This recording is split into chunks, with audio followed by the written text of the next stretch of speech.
അപകടകരമായ പകർച്ചരോഗാണു അമേരിക്കയിലേക്ക് കടത്തിയതിന് ചൈനക്കാരായ 2 ഗവേഷകരെ FBI അറസ്റ്റ് ചെയ്തു.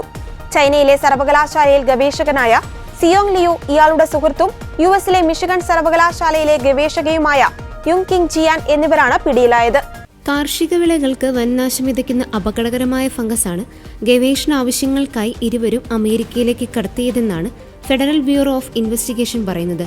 ഫുസാറിയം ഗ്രാമിനിയേറം എന്ന പേരിലറിയപ്പെടുന്ന ഫംഗസാണ് വിമാനമാർഗം യുഎസിലേക്ക് എത്തിച്ചത്.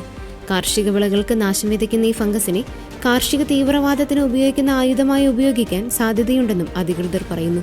ഗോതമ്പ്, ബാർലി, നെല്ല്, ചോളം തുടങ്ങിയവയുടെ കതിരുകളെ ബാധിക്കുന്ന ഫംഗൽ രോഗബാധയ്ക്ക് കാരണമാകുന്ന ഫംഗസാണ് ചൈനീസ് ഗവേഷകർ അമേരിക്കയിലേക്ക് കടത്തിക്കൊണ്ടുവന്നത്. കാർഷിക വിളകൾക്ക് വൻതോതിൽ നാശമുണ്ടായാൽ അത് കോടിക്കണക്കിന് രൂപയുടെ നാശനഷ്ടമാകും രാജ്യത്തിനുണ്ടാക്കുക. മാത്രമല്ല, ഈ ഫംഗസിലെ വിഷവസ്തു മനുഷ്യർക്കും മൃഗങ്ങൾക്കും ഒരുപോലെ അപകട ഭീഷണിയാണ്. ഇത് കാരണം മനുഷ്യർക്ക് ഛർദി, കരളിന് തകരാർ തുടങ്ങിയവയുണ്ടാകാൻ സാധ്യതയുണ്ടെന്നും റിപ്പോർട്ടുകളിൽ പറയുന്നു. അറസ്റ്റിലായ 2 പേരും ഈ ഫംഗസിനെ സംബന്ധിച്ചുള്ള ഗവേഷണ പ്രവർത്തനങ്ങളാണ് നടത്തിവരുന്നത്. 2024 ജൂലൈയിൽ യുഎസിൽ പെൺസുഹൃത്തിനെ സന്ദർശിക്കാനെത്തിയപ്പോൾ സുയോങ് ലിയു ആണ് ചൈനയിൽ നിന്ന് ഫംഗസ് അമേരിക്കയിലേക്ക് കൊണ്ടുവന്നത്. ഡിട്രോയിറ്റ് മെട്രോപൊളിറ്റൻ വിമാനത്താവളം വഴിയാണ് ഇയാൾ യുഎസിലെത്തിയത്. മിഷിഗൺ സർവകലാശാല ലാബിൽ ഗവേഷണം നടത്താനാണ് ഇത് കൊണ്ടുവന്നതെന്നും ഇയാൾ മൊഴി നൽകിയിട്ടുണ്ട്.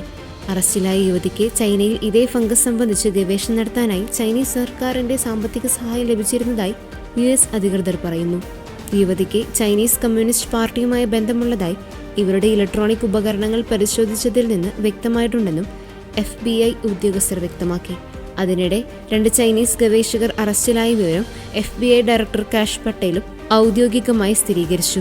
ഗൂഢാലോചന, യുഎസിലേക്കുള്ള കള്ളക്കടത്ത്, വിസ തട്ടിപ്പ് തുടങ്ങിയ കുറ്റങ്ങളാണ് പ്രതികൾക്കെതിരെ ചുമത്തിയിട്ടുള്ളതെന്നും അദ്ദേഹം പറഞ്ഞു. ആഗോളതലത്തിൽ കോടിക്കണക്കിന് രൂപയുടെ വിളനാശത്തിന് ഈ രോഗാണു കാരണമായിട്ടുണ്ടെന്ന് US attorney Jerome F Gorgon ജൂനിയറും പറഞ്ഞു.